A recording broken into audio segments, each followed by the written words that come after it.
오늘의 말씀입니다. 기도하시겠습니다. 하나님 아버지, 오늘도 우리에게 말씀을 주시니 감사합니다. 이 시간에 진리의 영께서 함께해 주셔서 말씀을 잘 이해하고 깨닫게 하시고 또한 순종하는 마음으로 듣게 하시옵소서. 예수님의 이름으로 기도합니다. 아멘. 오늘의 말씀은 스바냐 3장입니다. 패역하고 더러운 곳 포악한 그 성읍이 화 있을진저 그가 명령을 듣지 아니하며 교훈을 받지 아니하며 여호와를 의뢰하지 아니하며 자기 하나님에게 가까이 나아가지 아니하였도다. 그 가운데 방백들은 부르짖는 사자요 그의 재판장들은 이튿날까지 남겨두는 것이 없는 저녁 일이요 그의 선지자들은 경솔하고 간사한 사람들이요 그의 제사장들은 성소를 더럽히고 율법을 범하였도다. 하나님께서는 예루살렘을 향해서 심판을 선언하십니다. 예루살렘 사람들은 패역한 자들이었습니다. 하나님의 명령에 반역하고 하나님의 말씀 듣기를 거부하고 하나님을 믿고 신뢰하지 않았습니다. 예루살렘은 더러운 자들이었습니다. 우상을 숭배했던 거죠. 그들의 우상 숭배는 종교 지도자였던 제사장들도 예외가 아니었습니다. 하나님께서는 그들의 더러운 우상 숭배를 지적하시면서 그들이 성소를 더럽혔다고 책망하셨습니다. 물론 그들의 우상 숭배는 율법을 범하는 죄악이기도 했죠. 방백들이란 이스라엘의 지도계층들을 말하는데요. 지도자로서 백성들을 잘 인도하기보다는 먹이를 찾아 부르짖는 사자처럼 자신들의 사리 사욕을 채우기에 급급했습니다. 재판장들은 마치 굶주린 이리가 먹이를 남겨두지 않고 한꺼번에 먹어치우듯이 탐욕스러웠습니다. 불이한 재물을 축적하려고 재판을 불공정하게 했던 거죠. 선지자들은 하나님의 말씀을 정확하게 대언하지 않았습니다. 간사한 자들이었죠. 그 가운데 계시는 여호와는 의로우사 불의를 행하지 아니하시고 아침마다 빠짐없이 자기의 공의를 비추시거늘 불의한 자는 수치를 알지 못하는도다. 예루살렘 사람들은 너나 할 것 없이 불의를 행하지만 여호와는 그렇지 않으셨습니다.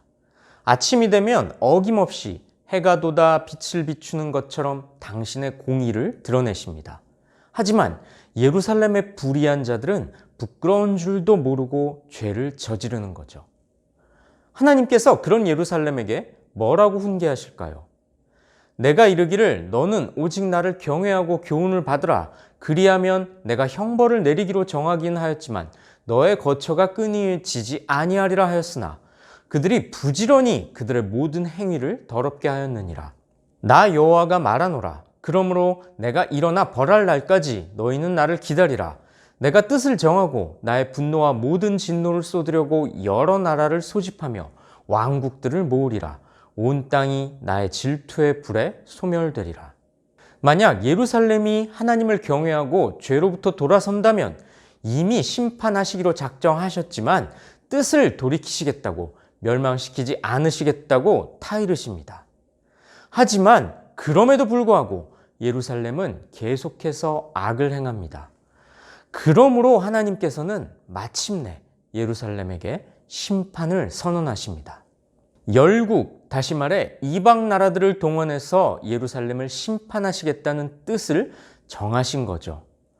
하나님께서는 질투하신다고 표현할 정도로 인간들이 죄악을 사랑하는 것을 싫어하시는 분입니다. 죄악에 빠진 예루살렘을 마치 불로 태워버리듯이 심판하시겠다고 단호하게 말씀하십니다. 그런데 과연 이스라엘은 그렇게 그냥 끝나버리는 걸까요? 심판을 선고하신 하나님께서는 심판 이후에 있을 회복도 약속해 주십니다.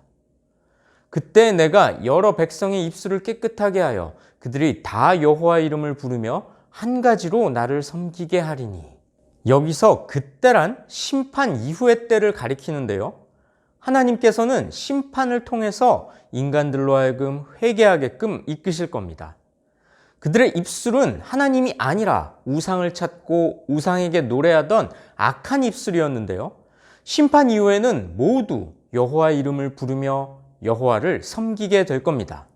그날에 내가 내게 범죄한 모든 행위로 말미암아 수치를 당하지 아니할 것은 그때에 내가 내 가운데서 교만하여 자랑하는 자들을 제거하여 내가 나의 성산에서 다시는 교만하지 않게 할 것임이라. 내가 곤고하고 가난한 백성을 내 가운데에 남겨두리니 그들이 여호와의 이름을 의탁하여 보호를 받을지라. 이스라엘의 남은 자는 악을 행하지 아니하며 거짓말을 말하지 아니하며 입에 거짓된 혀가 없으며 먹고 누울지라도 그들을 두렵게 할 자가 없으리라. 이스라엘 백성들은 하나님께 저지른 죄악 때문에 하나님으로부터 심판을 당합니다. 이방인들에게 포로로 끌려감으로써 그들에게 수치를 당하는 거죠. 하지만 그날, 다시 말해 하나님께서 회복시켜 주시는 날에는 더 이상 수치를 당하지 않을 것입니다. 왜냐하면 하나님을 두려워하지 않는 교만한 자들은 멸하시고 곤고하고 가난한 자들, 다시 말해 하나님 앞에 낮아진 자들만 남겨두실 것이기 때문입니다. 남겨진 자들은 여호와의 이름을 의탁하는 자들이었습니다. 하나님을 신뢰하며 의지하고 하나님의 보호를 기대하는 자들이었죠. 그들은 더 이상 악을 행하지 않는 자들이었습니다. 하나님께서는 마치 목자처럼 남은 자들을 안전하고 평화롭게 보호해 주실 겁니다. 선지자 스바냐는 그렇게 회복시켜 주실 하나님을 찬양하자고 이스라엘 백성들에게 촉구합니다. 시온에 따라 노래할지어다. 이스라엘아 기쁘게 부를지어다. 예루살렘 따라 전심으로 기뻐하며 즐거워할지어다. 여호와가 내 형벌을 제거하였고 내 원수를 쫓아냈으며 이스라엘 왕 여호와가 내 가운데 계시니 내가 다시는 화를 당할까 두려워하지 아니할 것이라. 그날에 사람이 예루살렘에 이르기를 두려워하지 말라. 시온아 내 손을 늘어뜨리지 말라. 하나님께서 형벌을 제거하셨습니다.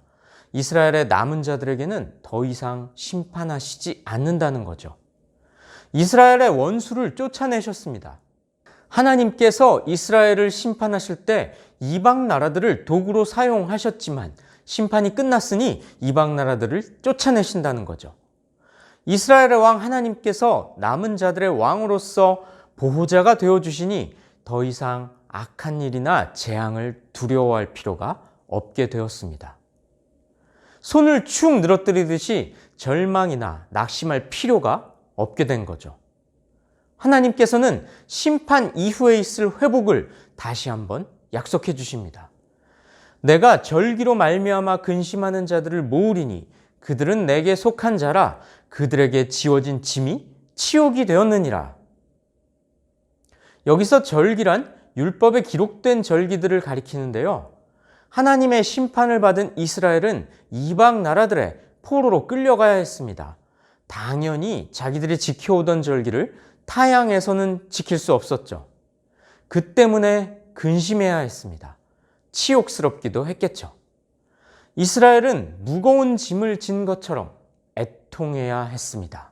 그때에 내가 너를 괴롭게 하는 자를 다 벌하고 저는 자를 구원하며 쫓겨난 자를 모으며 온 세상에서 수욕받는 자에게 칭찬과 명성을 얻게 하리라. 내가 그때에 너희를 이끌고 그때에 너희를 모을지라. 내가 너희 목전에서 너희의 사로잡힘을 돌이킬 때에 너희에게 천하 만민 가운데서 명성과 칭찬을 얻게 하리라. 여호와의 말이니라. 하지만 그때 남은 자들을 구원해 주시는 때에는 이제까지 이스라엘을 괴롭혔던 모든 이방 나라들을 심판하시고 다리를 저을듯이 비참해진 자, 고향에서 쫓겨나듯이 이방의 포로로 잡혀간 자, 이방 땅에서 치욕을 당하는 자에게 칭찬과 명성을 안겨주실 겁니다. 성도 여러분, 하나님께서는 죄악에 빠진 이스라엘에게 단호한 심판을 선고하셨습니다. 하지만 이스라엘의 남은 자들, 다시 말해 끝까지 신앙을 지킨 자들에게는 회복시켜 주시겠다고 구원을 약속해 주셨습니다. 이 남은 자란 과연 무엇이겠습니까?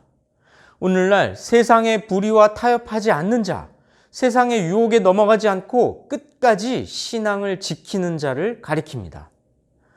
이스라엘의 남은 자에게 주셨던 회복의 말씀을 굳게 믿으시고 끝까지 남은 자로 신앙의 길을 지켜나가시기를 주님의 이름으로 축복하고 권면합니다. 기도하시겠습니다. 하나님 아버지, 오늘도 우리에게 말씀을 통해 가르쳐 주시고 인도하여 주시니 감사합니다. 이스라엘의 남은 자에게 하셨던 그 회복의 약속의 말씀을 굳게 마음에 새기어 이 세상의 온갖 유혹과 핍박 가운데서도 굴하지 않고 신앙의 절개를 지키며 하나님께서 기뻐하시는 남은 자로 살아갈 수 있도록 우리 모두를 붙잡아 주시고 인도하여 주시옵소서. 이 모든 말씀 예수님의 이름으로 기도합니다. 아멘.